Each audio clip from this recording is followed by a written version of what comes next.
Welcome you all to this third lecture of the sixth week related to history of Arabic literature. We had analyzed certain aspects of the political scenario, social atmosphere, characteristics as to constitute the background to address this topic. So, the society during the Ottoman period and in specific relation to the Arabic language and literature, which is represented in the Mamluk periods. It was again a mixed society, while the difference lied in the very fact that the mixed nature of Abbasid society during the heydays of Abbasids were all epicentered around Arabic language and literature, whereas where the Abbasid culture was primarily Arabic, although it had an active dialogue, deep-rooted active dialogue and togetherness with the other languages and cultures. So it was the cosmopolitan culture being Arabic as the vehicle of learning and cultural enterprise chiefly. And here again, the language of the state was purely Arabic. The language of the rulers were Arabic, was Arabic. But compared to this, the Ottoman period, the Ottomans were the Turks.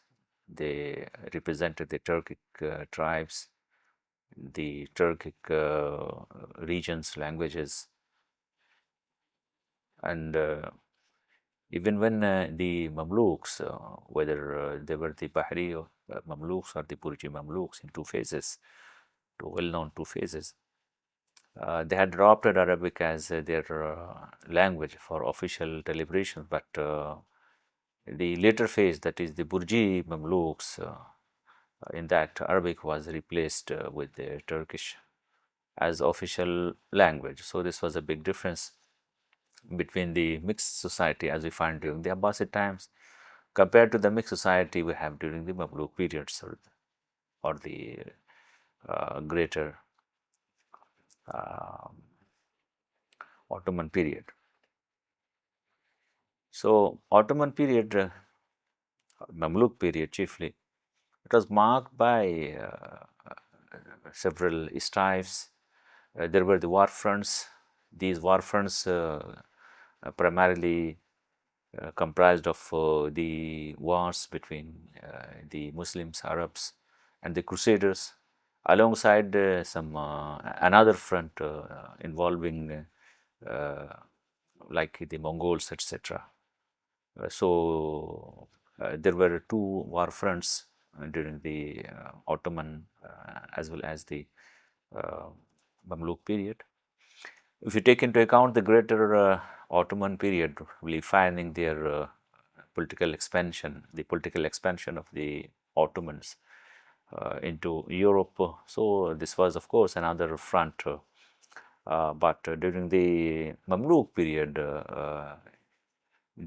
since the Mamluk areas, chiefly consisting of some regions in Africa and Asia, that is up to Tunisia and Egypt and some segments of Arabia, Najd, not the Hijaz, Najd primarily, not the entire Hijaz, Najd, Makkah and Medina, and some segments from the Syria and Transjordan. So these areas constituted the political domain of the Mamluks. So here the primary fronts of confrontation or strife or the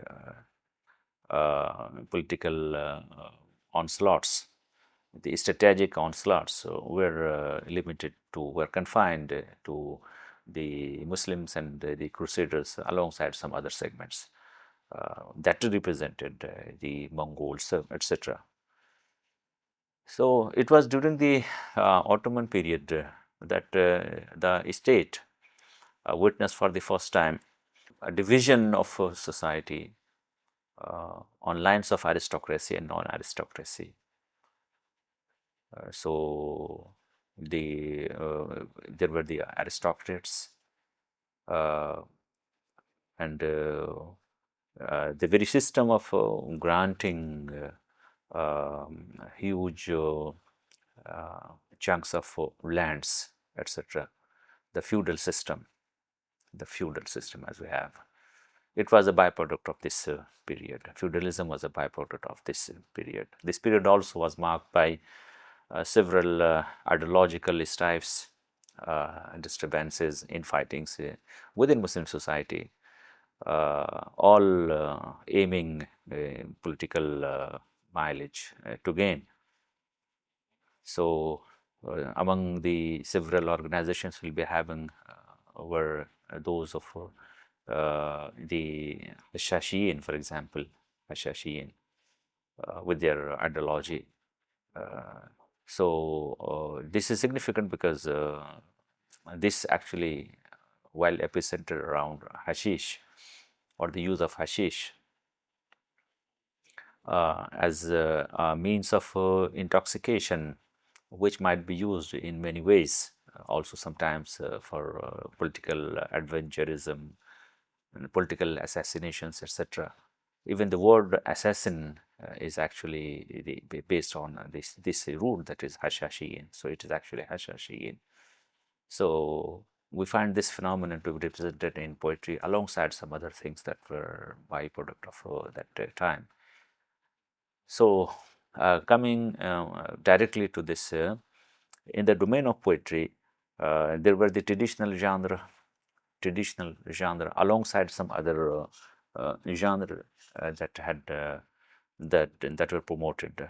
They emerged and were developed during the Ottoman, chiefly the Mamluk period. So Madih was there, Al-Ghazal was there, Al-Fakhr was there, Al-Hija, Al-Zuhd, Al-Hikmah, Al-Risa, Al-Khamriyat, all these things have just happened to be part of the traditional genre, alongside other non-traditional genre. They're the traditional and non-traditional genre, or the new things that we'll be having. Among the new things during this the Ottoman period, Mamluk period, we have the hashish poetry, Sharul Hashish or Al Hashishiyat, alongside the riddles poetry, where the poets, well, in the domain of hashish poetry, we find the poets praising, eulogizing hashish, the use of hashish. So, wine has been, al-khamr has been the traditional way of composing poetry, that has had expressions in the poetic traditions of East and West, the traditional poetic traditions of East and West, of the Orient and Occident. So الخمريات الخمريات الخمريات الخمريات العفو الخمريات، كانت هناك الخمريات، يعني هذا الشعر المرتبط بالخمر، مثل ما نجد، وهذا كان قديما طبعا. It was one of the foremost genre, poetic genre that had come to us from antiquity. During the Abbasid times, we had al-Ghilbaniyat and other things. So during the Ottoman period, the Mamluk, the periods of the Mamluks, we have the Sher al-Hashish. In addition to Sher al-Ghazwa al-Ahaji, in poetry in which riddles were the topic of deliberation. Sometimes the poet just mentioned, discussed a riddle, composed a riddle, muamma, It's also known as شعر المعميات. So in Arabic, we'll be having several words like الألغاز, الأحاجي, المعميات. So the muamma poetry, riddles poetry, it was there. The Arabic society at the time, during the time of the Ottomans, the Mamluks of Bahri and Burji denominations, the society at the time was very much divided between the rich and the poor, between the affluent peoples, between the privileged section of society, and between the poors.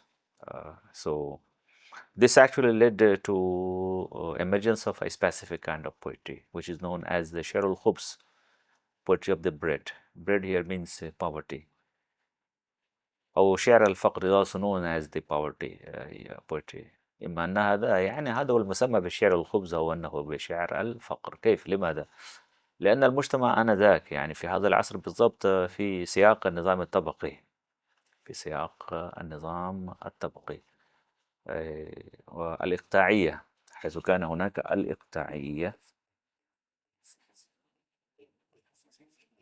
الإقطاعية أو feudalism, feudal lords، حيث أنه فكان الفرق كبير، كانت الهوة كبيرة ساحقة بين طبقة الأغنياء المترفين ذوي النفوذ وبين الفقراء الذين المعوزين. وهذا في الحقيقة أدى إلى أسهم في تشكيل نوع خاص من الموضوع الشعري، حيث أن الشاعر كان يتناول مشاكل الخبز، مشاكل الفقر والفاقة، فهذا هو المسمى بشعر الخبز. So this was in relation to the theme. In relation to the theme again, and the style, the stylistics, it was for the first time approximately that we have the emergence of the humor poetry, شعر الفكاهة. شعر الفكاهة, that the humor poetry, okay, where the humor or the parody and humor were used as a means of expression. So style was very much related to it is spring from the al-fuqaha, the humor. So it was not like the serious poetry, it was the humoristic poetry of the humoristic nature, where it seemed to be something like fun. Sometimes it was felt that the poet was simply making a fun. He was laughing or making us laugh. But this laughter, this humor had deeper meanings, reflecting some greater, significant, very sensitive social issues, economic issues, political issues. فشعر الفكاهة هذا، الشعر المزاح، الشعر المرح، الشعر الفكاهي، باعتبار أنه جزء من الأدب الفكاهي. The last thing, not the least, is the emergence of الشعر الهندسي, calligrams. كيف هذا الشعر? What was this? It was like sometimes it is known as الشعر البصري. الشعر البصري means it's something like the visual poetry, where the poetics were mingled with the molded into some specific visuals, constituting some like words engineering. Sometimes it appeared to be a part of an image. So it built an image alongside the visual image, alongside the poetic aspect in terms of the theme and the content. So the content was poetic, the theme was poetic, but the way it appeared, the form it appeared, it was very much like engineering.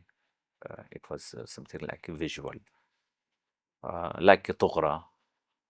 In Tughra, in the visual, while mixing the poetic content with the visual art, it underlined that there is this poetic content, which is subject of deliberation. But the depiction is like you are making a portrait, you are making an image, an image. Usually, these images reflected the non-living things, because tasweer, that is photography or the image of the living animal, living things, humans or the animals. In the Islamic perspectives, Islamic theological perspectives, there are some restrictions, of course, regulations. So they avoided this regulation in general, not category in absolute terms. In absolute terms, there was no adherence. Well, partly restrictions were there. In some cases, we find that that visual art also includes animals,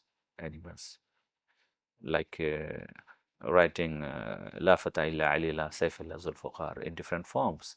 Sometimes the motifs being reflected, especially in the Ismailiya section of Arab society. The followers of Ismaili faith, they'll be having the images of lion sometimes and other things.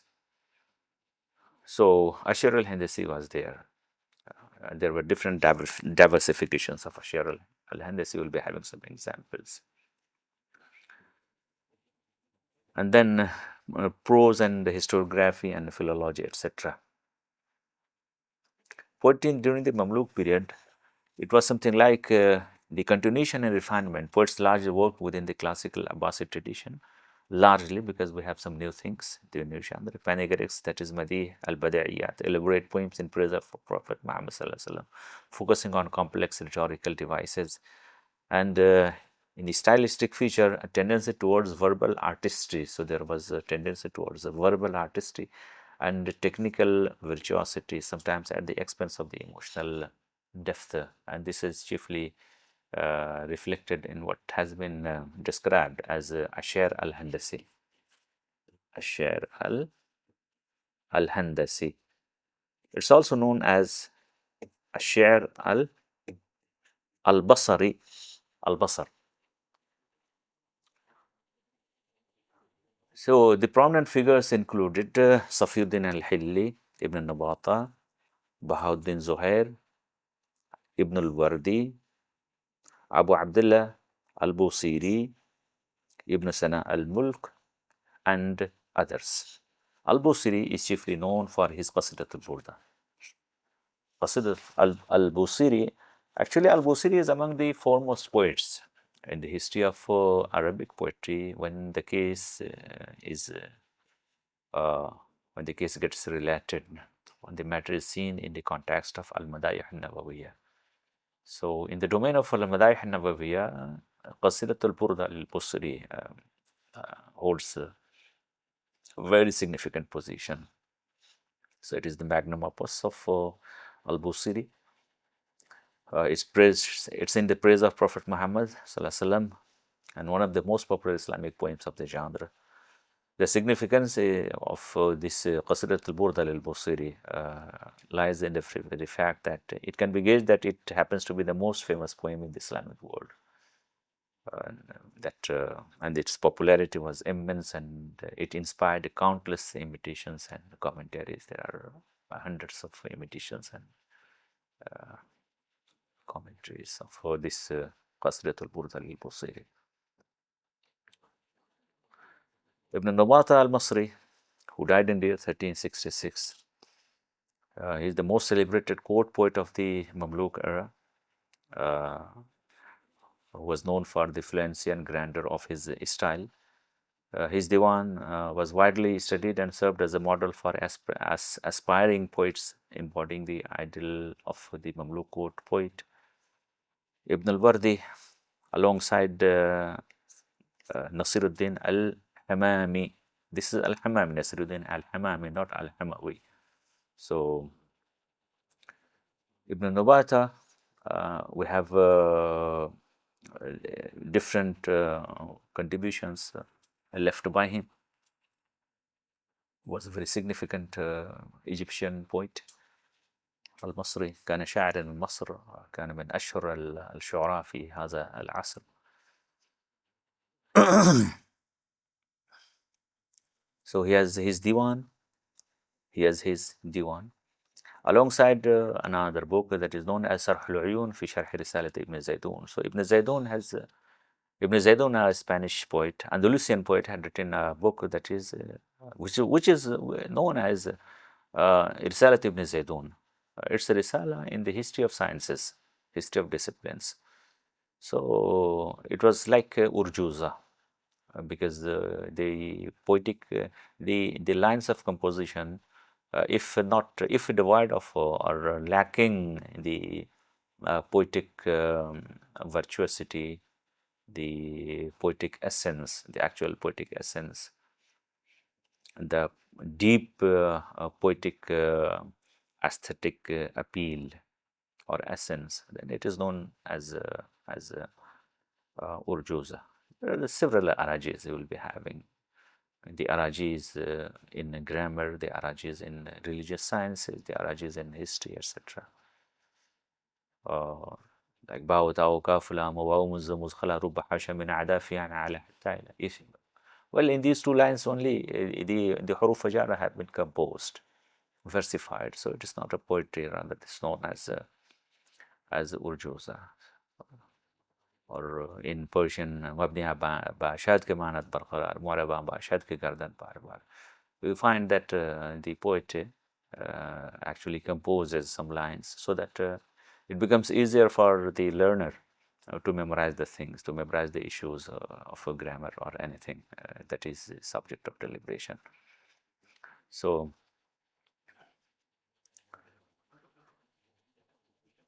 he has another books alongside شرح العيون في شرح رسالة ابن زيدون. Well, Ibn Zaydun's risala was commented upon by Ibn Nubata. Hence it was known as شرح العيون في شرح رسالة ابن زيدون. تلطيف المزاج في شعر ابن الحجاج, alongside this is the second book. And the third book is مطلع الفرائد سير دول الملوك, is the fourth book written by Ibn Nubata. Safiuddin al-Hilli, among the foremost poets of this period, who represents the diversity of theme and the diversity of genre in the domain of poetry and poetics during that time. So he's known for his al-Muashahat, that is primarily a Spanish, that is Andalusian genre. We'll be talking about that when we'll be dealing with the Spanish or the Andalusian period. So among the Eastern poets, the poets belonging to representing Arabia in this segment, that is the East, Safiuddin al-Hilli occupies a very significant, very prominent position. So he has Diwan al-Sher and Al-Atar al-Hali, رسالة في الزجل والموالي, معجم للأغلاط اللغوية, الدرر النحور, صفوة الشعراء وخلاصة البلاغاء, الخدمة الجليلة, رسالة في وصف السيد بالبندق وغيرها. So he was a prolific writer and a poet who had enriched the poetic scenario during the Ottoman period. There have been diverse mixing of genres, diversification of the themes. Also diversification in terms of the poetic um, rhyming, scansion patterns. So here we are having this qasida without any word having non-nuqta. Every word is lettered, is dotted. Every word, every letter is dotted. This is known as qasida mu'ajjama. قصيدة معجمة أو الإعجام أو معجمة، كلاهما صحيح، حيث لا نجد فيها حرفا مهملا. Will not be finding any letter, not word, any letter that is devoid of نقطة or a dot. So just take the example. فتنتو fa with نقطة, ta with نقطة, na with نقطة, to with نقطة, b with نقطة, ضاد with نقطة, ba with نقطة. Means every letter is dotted. It is also known as صنعة منقوطة. صنعة منقوطة. Here we'll be having صنعة مهملة. Just contrast to the first, where we'll be having every letter to be dotted. Here we have all the letters without any dots. Like سدد سهما ما عدا روعه وروع العصمة وللأسد صاد. Sin without نقطة, dal without نقطة, again dal without نقطة, sin without نقطة, ha without نقطة, ma. Everything without نقطة. So this is صنعة مهملة. There is another sana in which the poet used only the musaghar words. What is musaghar words? It's a specific category. It's a conjugative pattern, a specific conjugative pattern in which we'll be having a specific wazan for or the category, the structural form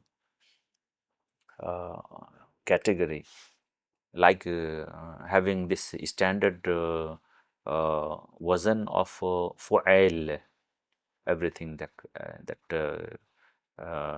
is formulated on this primary structural base or wazan. So the paradigm or standard fu'ail, like nuqayt, kutayb, rujail, ju'ail, etc. نقيت من مسيك في وريد خويلك أو وسيم في خديدي. So نقيت, مسيك, وريد, خويلك, وسيم, خديد. So using only صنعة مصغرة. فهذا كان نوع خاص يعني من البديع، يعني بإمكاننا أن نقول هذا نوع من الشعر الهندسي، حيث أن الشاعر في الحقيقة يقوم بهندسة الهيئة الشعرية أو البنية الشعرية. هناك قصائد نظمها الحلي تنتهي بالياء وتبدأ بياتها بالياء وأيضا، ولكن تمتاز بأنها تقرأ مقلوبة بقوله يلز ذلي بنصب لو ظن بلز ذلي يلم شملي لحسن إن صح لي لما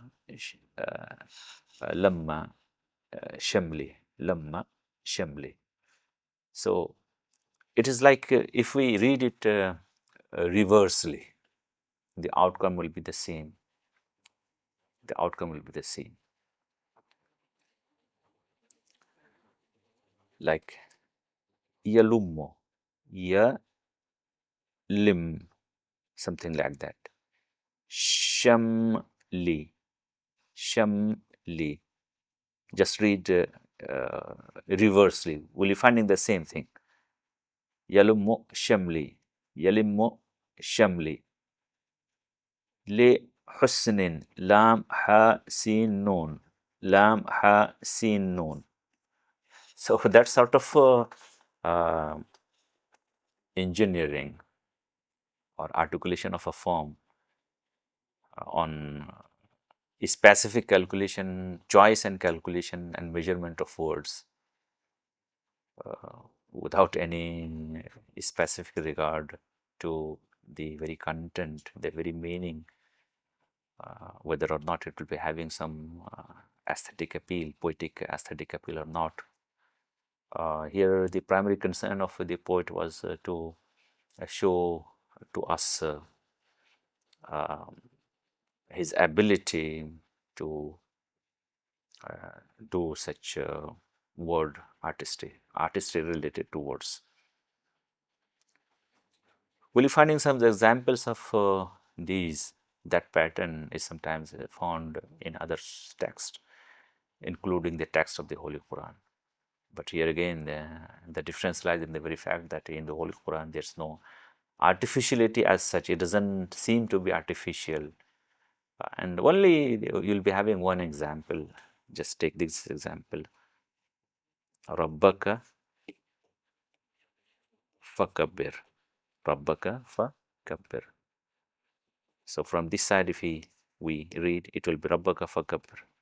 From that side, if we read Rabbaka fakabbir. So this is only one example. But in the history of Arabic literary discourse, the poetic discourse, will be finding so many variations of that sort, lacking, of course, originality.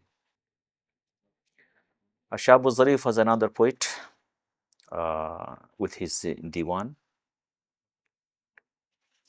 Ibn Hajj al-Hamawi was among the foremost poets and manuscripts. Khazanat al-Adab wa Ghayat al-Arab was one of his chief compendiums. بلوغ الأمل في فن الزجل، ثمرات الأوراق، كشف اللسان عن التورية والاستخدام، شرح لامة العجم، بلوغ المرام، سيرة ابن هشام، بلوغ المراد من الحيوان والنبات والجماد، تأهيل القريب، الكلب الأمين. These are some of the books he had written. So he was a prolific writer. حذاء الطنبوري. Ibn Hajar al-Hamawi is also known for the work of fiction in prose, which is known as Hiza al-Tamburi. This is a humoristic story, fiction. So very much like the example of a comedy in fiction of comedy in the history of Islam. Al-Busiri, we have talked about him.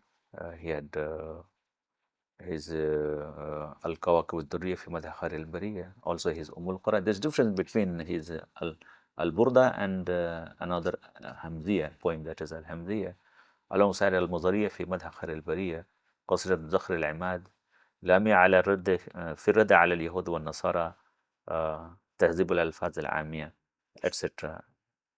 And all these things have been published. Ibn Mulayk al-Hamawi was another poet. He had his Diwan al-Nafhat al-Adabiyya min al-Zahrat al-Hamawiyya. Al-Musuli, Shamsuddin Abu Abdullah Muhammad ibn Muhammad was another poet with many works like Bahjat al-Majalis wa Rawnad al-Majalis in 5 volumes.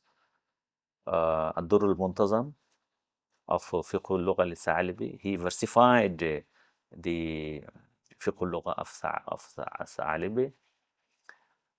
He also versified Gharib al-Muwatta wa Muslim written by Ibn Qurqul. He versified under the title Lawami' al-Anwar, alongside other books of prose and poetry. Sadruddin al-Wakil was another man of letters and poet. Al-Ashbah wa-Nazair among his books, alongside poetry. Shahabuddin al-Talafri among other poets. Ibn al-Jazzar was another very noted and significant poet with lots of urjuza or poems, sometimes mixing Arabic with the standard Arabic with the colloquial Arabic, and primarily having the tune of humor or parody. So here the base is that of humor and parody. We have so many examples. These examples are also related to what have been described as share al-khubz, share al-faqr, because he was just lamenting his time and the paradoxical nature of his time, how the society was divided into those having the privileged section of society, and those who are striving just to get some bread, some loaves of breads. Sometimes mixing the standard Arabic classical lines with his own depiction of the society, his own thought and vision, deep rooted into humor. لكن قف نبكي من ذكرى قميص وسروالي ودراعة لعفا رسمه البالي ما أنا من يبكي أسماء إن أن تأتي ولكنني أبكي على فقد أسمالي. Here the poet just laments his state of affairs, how he is like he lacks the basic necessities of basic needs of life. So he's steeped into poverty. So this is again an example of the poetry of poverty. شعر الخبز شعر الفقر شعر الفقر. Another example of شعر الفقر. Another poet who is who represents the humor poetry in its paragon is Ali ibn Sudun al-Jarkasi al-Qahiri. نزهة النفوس ومزهك العبوس in colloquial Egyptian language, that is colloquial Arabic, alongside كتاب قرة الناظر ونزهة الخاطر, and some maqamat, the two maqamat Ibn Sudan have left us to us these. This is one example, a very significant example, very much quoted example of Sharul Faqr, of the poverty poetry, very much rooted into humor. Another example of the humoristic poetry we'll be having. We also have Abul Mukhaffaf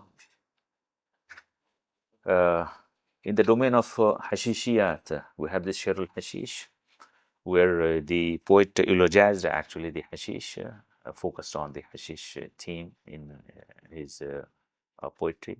So it was not khamr, rather it is hashish, that he says that da'il khamra washrab min badamati haydarin. Just leave the wine and now focus on, take the example, take hashish. He says hashish here was known as Haidar.